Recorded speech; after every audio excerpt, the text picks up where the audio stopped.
Mais um resumão Brown e Fogo no ar, rapaziada. A gente não tem tantos assuntos aqui hoje, né? Neste domingo que foi pouco agitado. E talvez a agitação ela tenha partido aqui do canal Brown e Fogo, rapaziada. Que a gente fomentou lá o Twitter a discutir essa situação de Libertadores, de Sul-Americana, essa maluquice toda. Que eu acho que não faz nem sentido, né? Mas enfim. E aí a gente finaliza aqui trocando uma ideia sobre estrutura, Textor, Holding, os outros projetos do Textor, que também foram um tema aqui no canal Brown e Fogo ontem. A gente falou muito do Molenbeek da Bélgica, que vai falar inclusive nesse vídeo aqui. E vamos falar de uma entrevista aí, cara, no GE, de um ídolo do Botafogo passando um recado para um possível estreante na próxima quarta-feira, beleza? Se inscreve aqui no canal, deixa o like, ativa o sininho. Vamos partir para cima para trocar uma ideia sobre o que foi esse dia e também até projetar um pouco desse Botafogo e Goiás, que se você não viu o vídeo, né, veja. Eu vou fazer o seguinte, tá? Antes de eu começar aqui a falar nos nossos assuntos, eu vou colocar todos os vídeos que a gente fez ao longo desse fim de semana para você não se perder aqui na descrição. A gente falou de Botafogo e Goiás, a gente falou do possível time do Botafogo, a gente falou dos desfalques da equipe do Goiás, a gente falou das novidades do dia, do time de 2023, a gente fez um vídeo aí falando o que é melhor, Libertadores ou Sul-Americana, e eu acho que a resposta é óbvia, que é a Libertadores, pô, enfim, mas gerou discussão. Vai estar tudo aqui na descrição, tá bom? Começando com o seguinte, tá? Botafogo Goiás, cara, eu vou rebater também uma outra loucura. Se eu acho que preferir a Sul-Americana na Libertadores é uma tremenda de uma loucura, eu também vou dizer que é uma loucura, assim, eu vi vários comentários disso no meu Instagram, na minha live, no meu vídeo. Ah, Brown, já que o Marçal tá pendurado, tem que botar ele no banco, que a gente tem que ter ele contra o Palmeiras. Não, senhor, tá? Não, senhor. Força máxima contra o Goiás, gente. Não tem que falar, não. Tá? O jogo contra o Palmeiras pode ser mais difícil, obviamente, porque a gente está falando do Goiás e do Palmeiras. Palmeiras, porra, né, o líder do Campeonato Brasileiro, um time fortíssimo. O Botafogo já não vence do Palmeiras há um tempo, então, né, já tem 2 anos. A última vitória foi no Campeonato Brasileiro de 2020 com aquele time bizarro, né? Enfim. Mas agora, uma coisa que ela é importante ser dita. O jogo contra o Goiás talvez seja mais importante para o cenário da tabela do Botafogo. Tá, o jogo contra o Palmeiras é contra o líder, é um jogo em casa, né? Óbvio que é um jogo difícil, é um jogo chave, mas o jogo contra o Goiás é jogo de 6 pontos. É uma partida contra um adversário que está um pouquinho à frente, que está com poucos pontos à frente do Botafogo. É aquele jogo que se você ganha, você evita com que o seu concorrente pontue. Tá? Não é nem vencer, é pontuar. O Botafogo faz 3 pontos, o Goiás faz nenhum. Né? E aí a gente vai ali pro páreo mesmo dessa disputa ali para beliscar um 8º lugar. Certo? Então não existe essa hipótese de não vou poupar, não poupar ninguém. Tá? O negócio é reforçar a marcação e para que o lado esquerdo fique bem protegido e o Marçal ficar atento para não tomar esse 3º cartão amarelo, cara. Inclusive fomentado pela péssima arbitragem, né, naquele Botafogo e Fortaleza em que foi dado aquele cartão pelo Marçal tentar bater o escanteio. Enfim.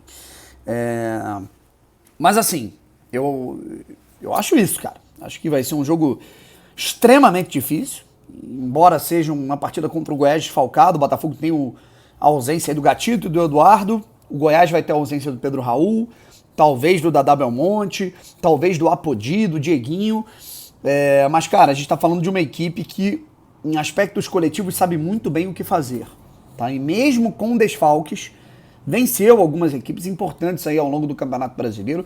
Não à toa, é um time que todo mundo dava lá para brigar contra o rebaixamento. E tá lá em cima. Tá? Então vamos respeitar o Goiás e respeitar indo com força máxima e entendendo a importância de vencer essa partida para colar mais ainda na galera ali do 8º, do 9º lugar e se afastar completamente da galera que tá brigando lá embaixo, inclusive um resultado muito importante que está acontecendo nesse exato momento, né? A gente está vendo a abertura da rodada do Campeonato Brasileiro acontecendo nesse exato momento. São Paulo, no momento que eu estou gravando aqui, tá, gente? Pode mudar o placar, aí eu atualizo aqui nos comentários. Nesse momento, o São Paulo vai vencendo o Avaí por 3-0. O São Paulo, portanto, também querendo encostar um pouco na galera no meio da tabela e o Avaí afundando. Eu acho que estão, né, se definindo bem, se desenhando bem os rebaixados dessa edição do Campeonato Brasileiro, que deve fortificar, deve fomentar um Campeonato Brasileiro bem mais difícil no ano que vem. Tá? Subindo Vasco, Bahia, Grêmio, Cruzeiro, obviamente, né? E descendo aí o Cuiabá, o Avaí, o Atlético Goianiense e o Juventude, tá? Galera, eu quero trocar uma ideia aqui sobre a estrutura, né? Falar um pouco do Molenbeek, da Bélgica, tudo mais. Mas ressaltar aqui também, destacar uma matéria muito bacana feita pelo Globo Esporte, entrevistando o ídolo Jefferson, cara. Fala um pouco sobre a vida dele, o que ele vem fazendo, que ele tá um pouco nos Estados Unidos, né? Tá dedicando um tempo à sua área esportiva também. O Jefferson, que é um empreendedor, né? O Jefferson tem, né, uma cafeteria, tem uma franquia de uma cafeteria, na verdade ele é o dono, né, da cafeteria Beato, né, lá em São José, né? Então é um cara que conta um pouco da sua vida e fala um pouco sobre o Botafogo, né? E falou sobre o Lucas Perry. O Lucas Perry, que deve receber a sua oportunidade, a sua primeira oportunidade como titular do Botafogo, deve fazer a sua estreia no Botafogo. Ele já vem sendo relacionado no banco em alguns jogos, né? E agora com a convocação do Gatito, que está aí fazendo amistosos aí pela seleção paraguaia, agarrou bem contra os Emirados Árabes, e na próxima terça-feira, né, ele vai enfrentar a equipe do Marrocos, não vai dar tempo dele voltar. O titular deve ser o Lucas Perry, né? Então, ele falando que o Jefferson falou que mandou uma mensagem para o Lucas Perry, o Lucas Perry, que inclusive é um goleiro que o Jefferson fala que já vem acompanhando desde sempre, no Náutico, né, no São Paulo.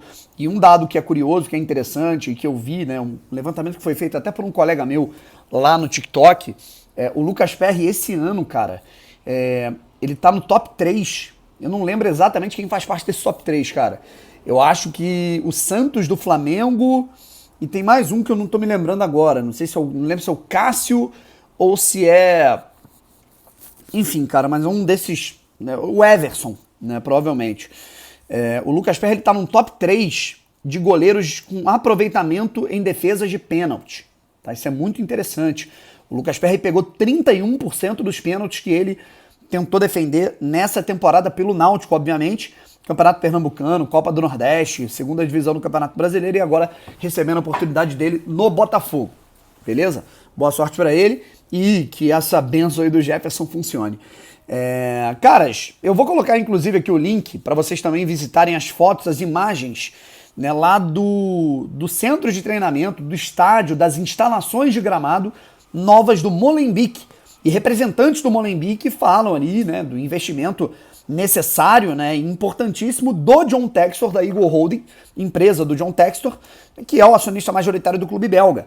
O clube belga agora com uma nova academia, com novos gramados, nova estrutura, novas instalações para poder treinar, jogar, desenvolver atletas e, obviamente, desenvolver os seus projetos esportivos. Molenbeek, que tem a missão aí de tentar subir da segunda para a primeira divisão, é o projeto do Textor, ter um time na elite do futebol belga na temporada 23-24, certo? A gente já viu aí alguns exemplos, né, do que o Textor fez lá no Crystal Palace, agora o que ele fez no Molenbeek, e obviamente que isso daí já é um faro que a gente pode ter daquilo que ele vai desenvolver no Botafogo. Tá? Ainda falta essa situação do terreno, a gente sabe como é que funciona essa situação no Rio de Janeiro, ainda falta realmente definir muita coisa, o que vai ser feito com o Espaço Lonier, o que vai ser feito com o Cefat, né, onde vai treinar a base, onde vai treinar o profissional, vai ser vai ser no mesmo local, vão ser em locais muito separados, vão ser em locais muito próximos, que é a intenção do John Textor, né, no Crystal Palace. Se você atravessa a rua, você está no da base, atravessa a rua, você está no profissional, né? Então, a gente ainda não tem avanços nesse sentido. A torcida do Botafogo se mostra até impaciente de uma forma justa, porque eu acho que o CT para mim é um golaço muito maior do que uma grande contratação, né? Porque é a estrutura, porque é a tecnologia, são jogadores mais adequados, né? Um local onde você pode se concentrar, treinar, alojar, dormir, e desenvolver atletas, né? Seja no profissional, seja na base. Só que agora, se a gente ainda não tem essas novidades, e essas novidades devem surgir em breve, como está tudo surgindo, nova administração, hierarquia, né, da corporação da SAF do Botafogo, né, novos cargos, fornecimento de material esportivo, patrocínio, o CT também está nessa fila, pagamento de credores, né? Então dá para sentir um pouco do cheiro do que vai ser, né? Isso tudo quando a gente viu lá atrás o CT do Crystal Palace, você está vendo virar realidade essa estrutura no Molenbeek também. Fechou? Gente, um abraço e tem Acorda Botafogo na manhã desta segunda-feira por volta ali de umas 11 da manhã. Fechou? Tamo junto. Fui!